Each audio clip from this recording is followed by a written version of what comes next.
Hello friends, welcome to our channel. मैं हूं पम्मी। आज हम बनाएंगे कड़ा प्रसाद। कड़ा एक तरह का हलवा होता है, लेकिन जब इसे गुरुद्वारे में जाके भोग लगाया जाता है तो ये कड़ा प्रसाद बन जाता है। कड़ा प्रसाद बनाते वक्त कुछ नियमों का पालन करना पड़ता है। एक तो सबसे पहले सिर को हमेशा ढक के रखिए।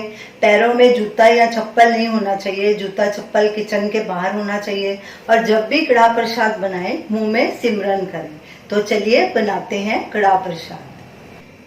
कड़ा प्रसाद बनाने के लिए हमें बस 3 चीजों की जरूरत है। इसमें कोई इलायची, केसर या ड्राई फ्रूट नहीं डलता। ये सिर्फ ऐसे ही सिंपल तरीके से बनाया जाता है। इसका रेशो है 1 कप आटा। ये हमने थोड़ा मोटा आटा लिया है। कड़ा प्रसाद हमेशा मोटे आटे से बनाना चाहिए, उससे अच्छा कड़ा प्रसाद बनता है। और 1 कटोरी घी, जितना हमने आटा लिया है उसी का माप घी का। और 1 कटोरी चीनी की लिए। चीनी के बदले हमने मिश्री का इस्तेमाल किया है। ये धागे वाली मिश्री है और पिसी हुई मिश्री है। और 2.5 गुना उससे पानी, यानी कि 2.5 कटोरी पानी। तो ये इसका परफेक्ट माप है। हमने एक पैन लिया है, उसे लो गैस पे रखा है। उसमें ये 1 कटोरी देसी घी की डालेंगे। घी को मेल्ट होने देंगे। गैस थोड़ी मीडियम पे कर देंगे ताकि घी जल्दी मेल्ट हो जाए। घी मेल्ट हो चुका है। गैस को बिल्कुल सिम पे कर देंगे और थोड़ा गर्म भी हो गया।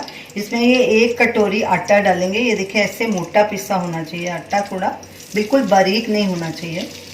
अब इसे लगातार कड़छी चलाते हुए धीमी आंच पे भूनेंगे, बड़ी पेशेंस के साथ। इस कड़ा प्रसाद का स्वाद आटे को भूनने पे ही निर्भर करता है। जितने अच्छे से आप आटा भूनेंगे उतना ही आपका कड़ा प्रसाद अच्छा बनेगा। इसे लगातार ऐसे कड़छी चलाते हुए भूनना है। और इसे तब तक भूनना है जब तक इसका कलर ना चेंज हो जाए और खुशबू ना आनी शुरू हो जाए।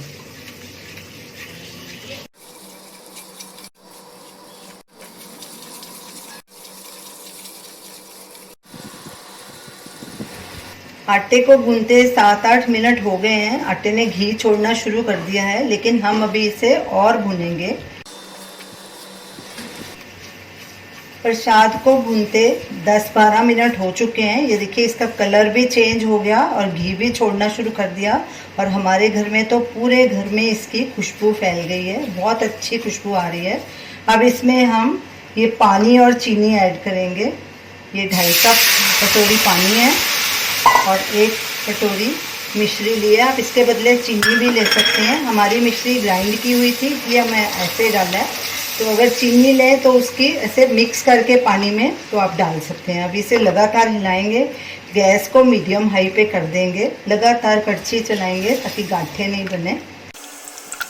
गैस को हमने मीडियम हाई पे कर दिया है। ये देखिए, धीरे धीरे पानी सूखना शुरू हो गया।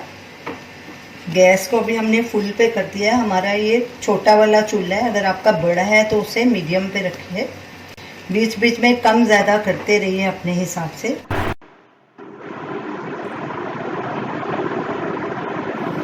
कड़ा प्रसाद को ऐसे लगातार हिलाते रहेंगे। जब बन जाएगा तो आपको दिखाएंगे। कड़ा प्रसाद हमारा तैयार है। अब गैस को बंद कर देंगे। देखिए, इसने घी छोड़ना भी शुरू कर दिया। अब इसे एक बोल में ट्रांसफ़र करेंगे। अगर आप भी मेरे टिप्स फॉलो करेंगे, जैसे मैंने इसका रेशो लिया है, ऐसे ही रेशो लेके आप टिप्स फॉलो करेंगे तो आपका भी कड़ा प्रसाद ऐसे ही परफेक्ट बनेगा। तो ये रही हमारी आज की रेसिपी, कड़ा प्रसाद। हमने घर पे भी बाबा जी का रूम बनाया हुआ है और डेली ग्रंथ साहब जी का प्रकाश करते हैं। अभी भी इस कड़ा प्रसाद को बाबा जी के रूम में जाके अरदास करेंगे तो भोग लगाएंगे। ये हमारा छोटा सा क्यूट सा बाबा जी का कमरा है। हमने रोज हम ग्रंथ साहब जी का प्रकाश करते हैं सुबह उठ के। और ये कड़ा प्रसाद हमने इनके पास रखा है और कृपान से इसे भोग लगाएंगे। 5 प्यारों का थोड़ा थोड़ा करके एक कटोरी में डाल के वापस फिर उसी में डाल देते हैं, उसे मिक्स कर देते हैं। अब आनंद साहब जी का पाठ करेंगे, फिर उसके बाद अरदास करेंगे और फिर ये कड़ा प्रसाद सबको बांटेंगे। तो आप इस कड़ा प्रसाद को ज़रूर ट्राई कीजिए। Thanks for watching.